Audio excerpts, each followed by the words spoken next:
qu'aucune école scientifique, aucun érudit digne de ce nom, n'ait établi des liens directs d'ordre culturel entre les ancêtres des Français actuels, qu'il s'agisse des Celtes, qu'il s'agisse des Normands, qu'il s'agisse des populations dénommées les Basques, mais qui sont ostracisées, qu'il s'agisse de toutes ces composantes de l'identité française.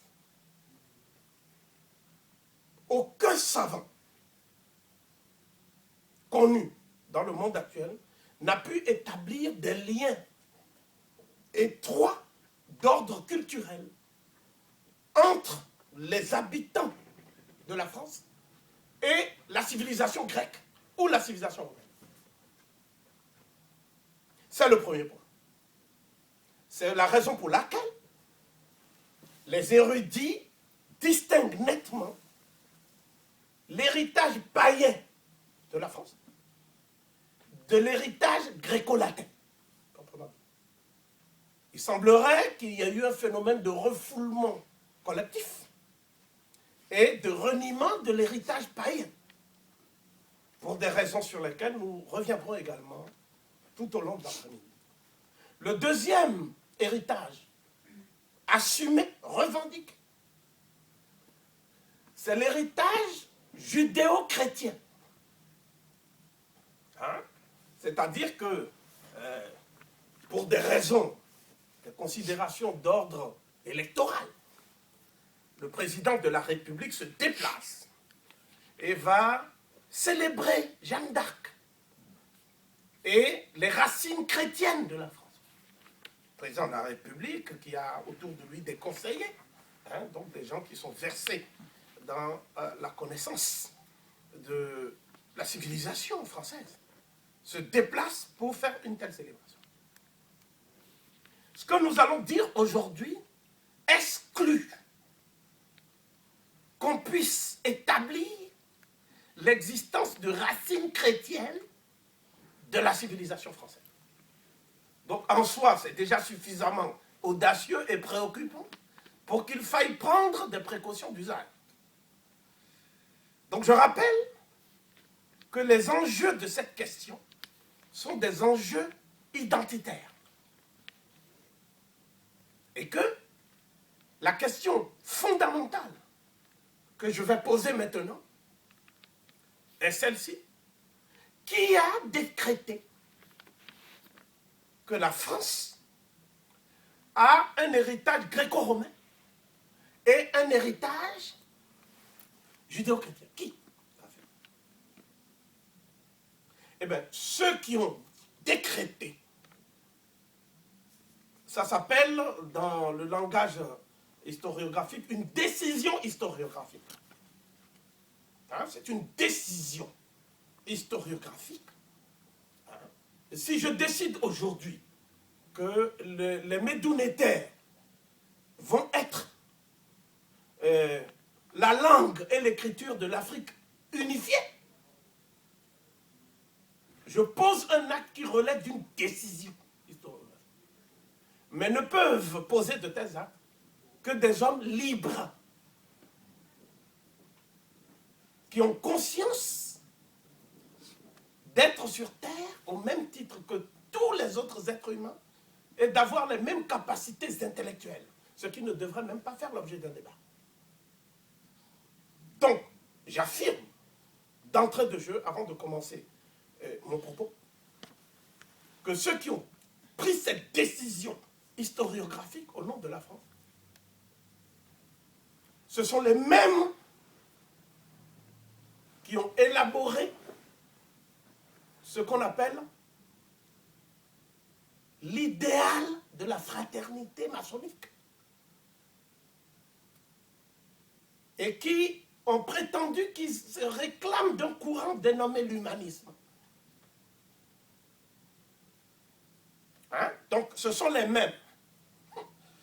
Donc, avant de découvrir leur visage, avant de découvrir leurs œuvres, qui ont plus d'impact sur le monde actuel que les cénacles de prêtres, c'est-à-dire l'Église catholique, apostolique et romaine, a moins d'influence que ces cercles-là. Et si donc ces cercles ont cette influence, le lieu où cette influence est la plus marquante et la plus forte, c'est l'Afrique. Là aussi pour des raisons historiques sur lesquelles je vais m'étendre tout au long de l'après-midi, et ensuite il s'en suivra un échange, on aura une pause au cours de laquelle nous allons discuter. Et nous allons finir par présenter un planning de formation une fois par mois, donc tous les premiers samedis de chaque mois, à l'exclusion du mois d'août, et nous insisterons sur les modalités de l'organisation de ces formations. L'intitulé exact de ma conférence est le suivant: le contrôle psychologique et la manipulation mentale des élites du monde noir par la franc-maçonnerie occidentale du XVIIe siècle au XXIe siècle. Du XVIIe siècle, je veux dire approximativement depuis 1670 jusqu'en 2012. Voilà donc la trame chronologique que je suivrai, tel un fil d'Ariane, tout au long de mon esprit. À charge pour vous de voir si oui ou non nous tenons strictement à cette trame chronologique. Nous avons fait ce choix de découpage temporel pour une raison simple. C'est que c'est à partir de ce moment-là que l'Occident commence à devenir l'Occident après avoir surmonté la phase accidentelle de sa gestation. C'est très clair. Quand on parle d'héritage judéo-chrétien, il saute aux yeux que le christianisme n'est pas né en Europe. Le christianisme n'est pas né en Amérique. Par conséquent, si l'Europe et les États-Unis d'Amérique se réclament d'un héritage chrétien, les États-Unis plus expressément de l'héritage protestant. L'Europe également, pour ce qui est d'un certain nombre de contrées. Par contre, s'agissant de l'Église catholique, apostolique et romaine, il est d'usage de faire débuter sa genèse en Occident avec Constantin. C'est Constantin qui en a fait une institution.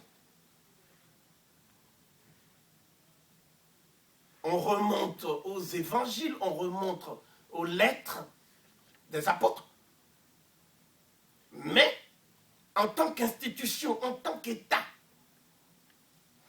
c'est à partir de Constantin. Donc c'est après la destruction de l'Empire romain par les barbares qui étaient dirigés par Odoacre. Donc, à partir de là, l'Occident amorce un processus, je veux dire vers le XVIIe siècle, à partir de 1670. C'est que l'Occident fait une mutation et passe de la phase mercantiliste de l'économie monde. C'est un concept cher à Fernand Braudel, un historien qui est décédé en 1985, vers une phase qu'on appelle la phase monopoliste, c'est-à-dire le moment où, profitant du machinisme, la machine à vapeur, un certain nombre d'inventions technologiques qui soulagent l'être humain dans le dur labeur si vous voulez, qui permet d'organiser un pays économiquement parlant.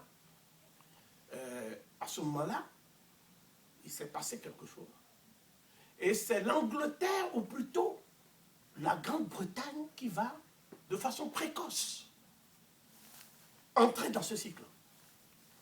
Mais, avant de montrer comment la franc-maçonnerie apparaît en Écosse et dans les cercles britanniques, proprement dit, bien avant la France, nous allons mettre l'accent sur un point qui n'est pas négligeable, c'est la période qui a précédé. Donc ça c'est le contexte, la période qui a précédé. Hein? Et cette période-là, ce sont les pays de la péninsule ibérique qui l'ont inaugurée. Là, je ne vais pas m'attarder, je suis en train d'annoncer mon plan. Vous voyez, ce sont des préliminaires, je suis en train d'annoncer mon plan. Et cette période-là, ça va de 711 de notre ère, en gros, jusqu'à 1492. Le critère chronologique est dicté par l'intrusion des Arabes, entre guillemets, en Espagne, en 711, et leur départ, c'est-à-dire leur refoulement, hein, à partir de 1492. Le dernier bastion qu'ils vont tenir de façon héroïque, c'est Grenade. Donc voilà les différents cycles. 711, 1492. 1670, en gros, jusqu'au XVIIIe siècle. Ce que vous allez appeler la période des Lumières. Donc ça, ce sont ce que j'appelle les grands cycles. Grands cycles. C'est un découpage arbitraire, comme tout découpage, mais je veux défendre une thèse. Et au cours de cette conférence, je veux défendre une thèse. La thèse est la suivante. Je la formule de la façon la plus claire et la plus intelligible, sans polémique. Ce n'est pas le retour vers les humanités gréco-latines et vers les racines judéo-chrétiennes qui ont permis à l'Occident de prendre une avance sur les autres régions du monde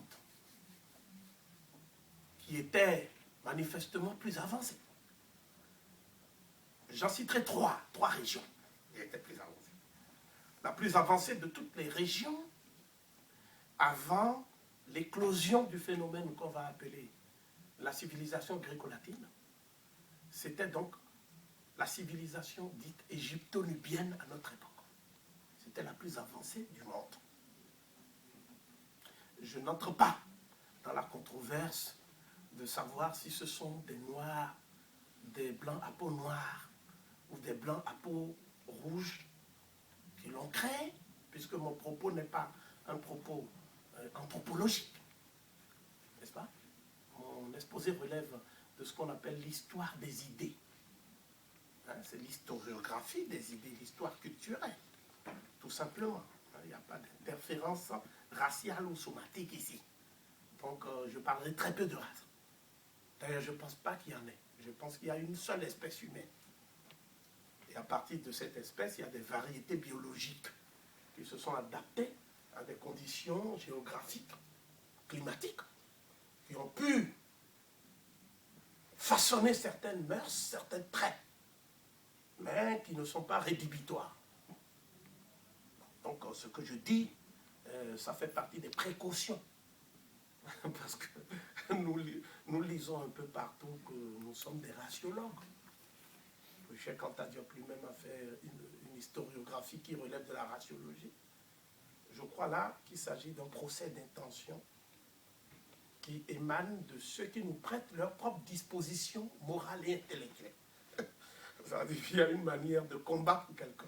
Quand vous n'arrivez pas à l'atteindre sur le fond, n'est-ce pas, vous faites de la manipulation au niveau de la forme pour lui prêter vos propres dispositions. Donc ça, j'écarte ça d'un revers de la main et je dis que ce n'est pas un travail scientifique que de nourrir et d'entretenir des polémiques stériles. Cela m'amène donc à dire pourquoi j'ai choisi les deux citations. La première citation est de Cheikh Anta Diop. Je cite, « La civilisation égyptienne était initiatique et élitiste. La franc-maçonnerie moderne, issue d'elle, est la dénaturation abusive de son modèle. » Cheikh Anta Diop savait écrire en frappant les mots. Donc chaque mot a un poids ici. Hein, vous verrez bien que ce n'est pas en vain qu'il a dit la franc-maçonnerie moderne issue d'elle est la dénaturation abusive de son modèle. Donc nous allons illustrer cela tout au long de l'exposé. Le deuxième point, le deuxième exposé qui est extrait, la deuxième citation qui est extraite d'une conférence donnée par le professeur Diop à Niamey. Et donc la suivante. Il parle des Noirs d'Afrique et de leurs descendants dans le monde. Il dit, nous menons et on mène contre nous le combat le plus violent même que celui qui a conduit à la disparition de plusieurs espèces. Et il faut que votre sagacité soit poussée jusqu'à la prise de conscience aiguë de cette réalité. J'ai pris l'extrait de son entretien avec la presse. Il a dit la même chose durant la conférence, mais ce n'est pas tout à fait, la fin n'est pas la même, la chute n'est pas la même. Si j'ai choisi ces deux citations, c'est parce que l'histoire des idées dont nous allons parler là, c'est une histoire qui est en surface, un peu comme dans une couche géologique. En d'autres termes, je vais être très explicite, nous menons un combat qui est un combat ouvert.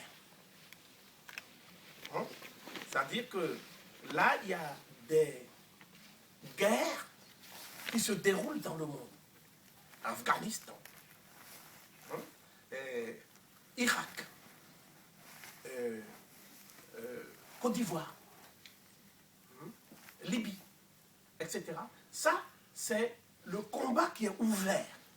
C'est-à-dire que tout le monde peut voir en suivant les journalistes, en suivant la presse.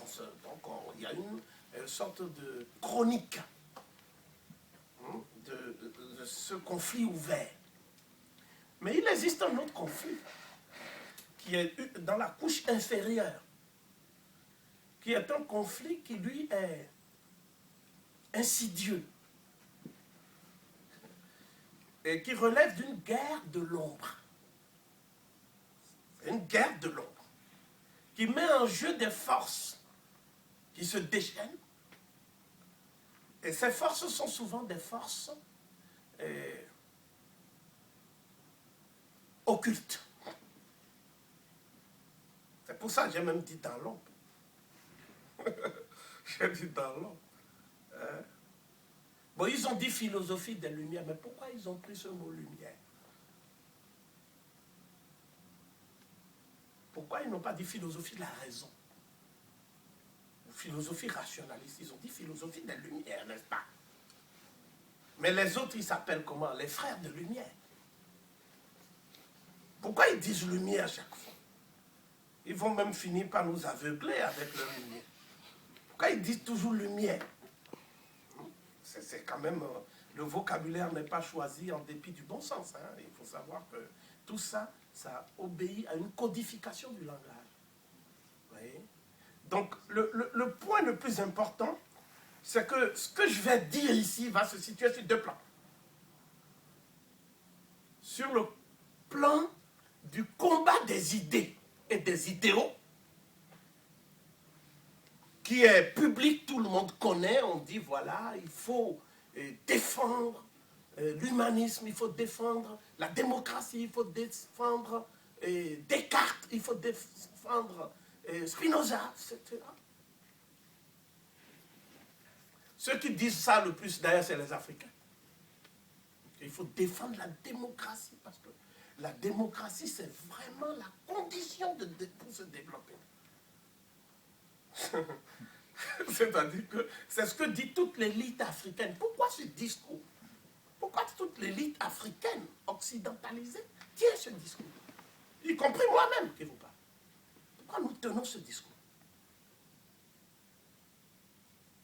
Nous tenons ce discours parce qu'il y a des forces qui agissent à un autre niveau et qui nous instrumentalisent à travers des laboratoires à idéologie. Vous voyez? Donc la démocratie, c'est très important.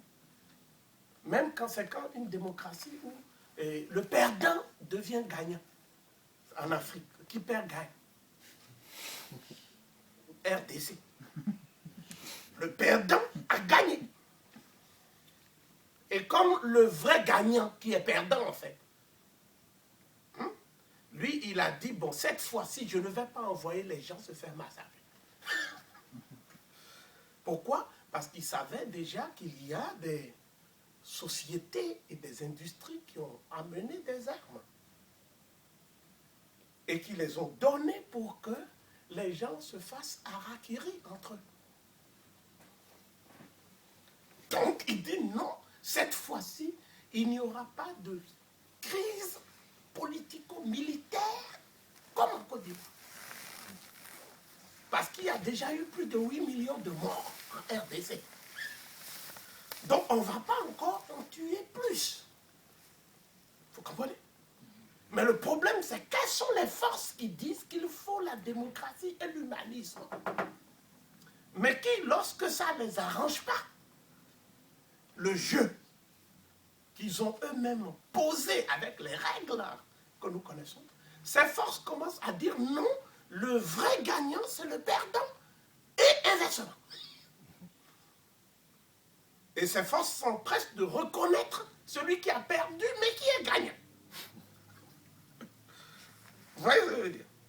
Donc, au risque de choquer, je dirais que la priorité en Afrique, ce n'est pas la démocratie. Plus tard, nous reviendrons sur le concept même de démocratie tel qu'il a été là. Mais la priorité en Afrique, ce n'est pas la démocratie. La priorité en Afrique aujourd'hui, c'est la répartition des richesses de façon équitable, en tenant compte des forces qui produisent ces richesses. Donc, je dirais, la priorité en Afrique à l'heure actuelle, c'est la justice et l'équité. Donc, c'est la maths. Parce que c'est une des composantes de la définition de la maths. Donc, la priorité en Afrique, ce n'est pas la démocratie, c'est la mathicratie. Je dis comme ça aujourd'hui. Je dis ce que je veux. De toute façon, moi, je donne mon analyse. Parce que l'exemple de la France, l'exemple de l'Angleterre vous montre qu'un pays qui n'est pas libéré ne peut pas se donner des institutions fortes et n'est pas capable de défendre les institutions. Vous voyez? Donc ce sont ces contradictions qui ont amené la gestation de l'État de type ivoirien. Où vous avez un État qui est pour sa sécurité. Parce que comment pouvez-vous concevoir le développement, la démocratie sans sécurité? Un État qui dit qu'il a un drapeau, il a tout, mais il n'a pas de sécurité. Donc sans sécurité, est-ce qu'il peut y avoir une souveraineté? C'est une question. En d'autres termes, est-ce que la France aurait pu faire une démocratie, même un jeu imparfait, n'est-ce pas, avec des institutions, si elles n'avaient pas été libérées, est-ce que l'Angleterre aurait fait de même? Est-ce que d'autres pays auraient fait? Voilà donc le premier attribut de la souveraineté, la sécurité. Le deuxième attribut de la souveraineté, c'est l'identité culturelle.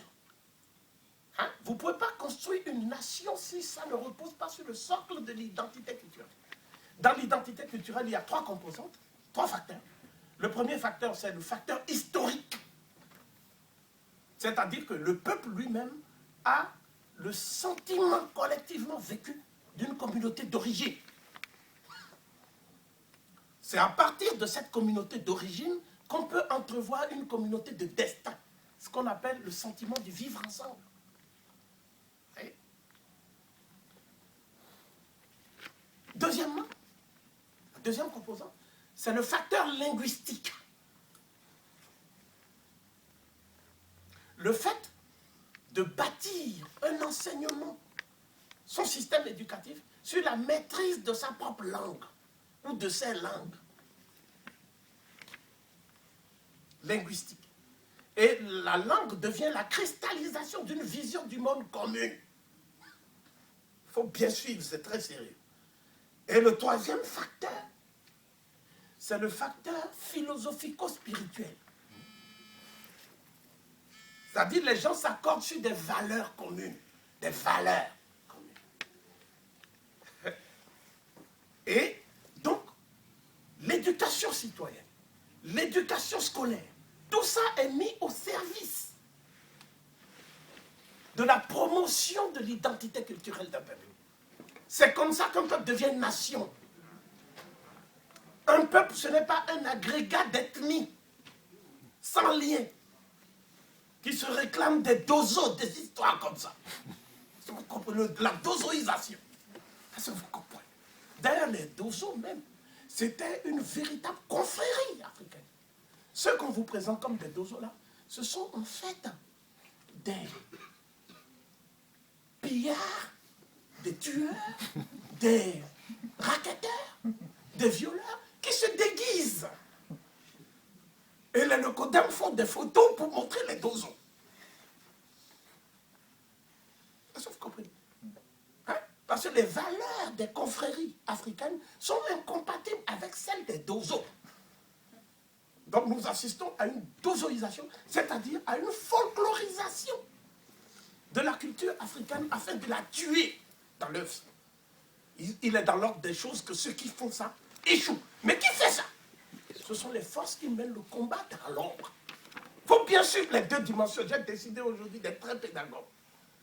Il y a des moments où je suis parfois, je dis les choses, par exemple quand je parle de Bentera, tout ça. Bon, donc, ce que je veux dire ici, est qu'il faut intégrer, sinon vous ne pouvez pas comprendre la suite de l'exposition. Là, je suis en train de mettre les postulats, sinon vous ne pouvez pas comprendre. C'est que, s'il n'y a pas cette identité culturelle, il ne peut pas y avoir de projet civilisationnel basé sur l'édification d'une nation. C'est pas possible. L'autre point, c'est l'économie. Il est évident que toute nation souveraine a sa monnaie. Hier, c'était l'anniversaire de l'assassinat de Sylvanus Olympio, le premier président du Togo, qui a été assassiné, effectivement, le 13 janvier 1961, 63, c'est Lumumba qui a été assassiné le 17 janvier 1961, mais Sylvanus Olympio, lui, il voulait battre monnaie. Et on a dit, bon, puisqu'il veut battre monnaie, il ira battre ça, là-bas, dans l'au-delà. Et celui qui a fait ça, c'est le commandant Maîtrier, qui avait déjà fait des forfaits au Cameroun, participant au massacre, pilonnage aérien des villages babyloniens, avant d'aller offrir ses services au Togo, où Olympio a commis une très grave erreur. Il lui a confié le soin de restructurer son armée. C'est-à-dire, il a mis le loup dans sa propre bergerie. Et après, quand le loup a eu faim, vous avez vu. Et ils ont dit après que c'était des nègres qui l'avaient tué. Toujours selon la théorie du troisième homme, que nous allons développer tout à l'heure, qui fait partie des manipulations. N'est-ce pas? Bien. Et dont le sergent sans solde, Étienne Yadema, qui s'est auto-accusé de ce maître. N'est-ce pas? Bien. Donc, moi je dis qu'il y aura 3 parties dans mon exposé. La première partie, je l'ai intitulée, il faut bien prendre note parce que là, ça va être très précis. Je vais entrer maintenant dans la profondeur. Là, j'étais dans la profondeur de la surface. Maintenant, je vais descendre dans la surface de la profondeur. Là, je vais descendre maintenant. Bon, donc, la dénaturation de la spiritualité ancestrale et le pillage de la science sacrée de l'Afrique ancienne par les adeptes de l'hermétisme. Donc, je vais commencer la première partie de la conférence.